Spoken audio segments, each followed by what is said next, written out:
உங்களுக்கான இன்றைய வாக்குத்தத்தம்.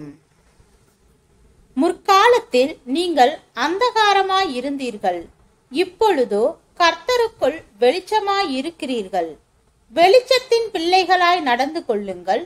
ஆவியின் கனி சகல நற்குணத்திலும் நீதியிலும் உண்மையிலும் விளங்கும். கர்த்தருக்குள் பிரியமானது இன்னதென்று நீங்கள் சோதித்து பாருங்கள். கனியற்ற அந்தகார கிரியைகளுக்கு உடன்படாமல் அவைகளை கடிந்து கொள்ளுங்கள்.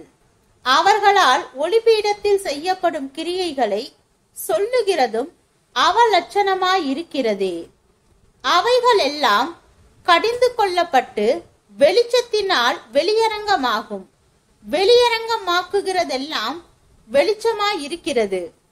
ஆதலால் தூங்குகிற நீ விழித்து மரித்தோரை விட்டு எழுந்திரு, அப்பொழுது கிறிஸ்து உன்னை பிரகாசிப்பார் என்று சொல்லி இருக்கிறார். எபேசியர் 5வது அதிகாரம் வசனம் 8 முதல் 14 வரை.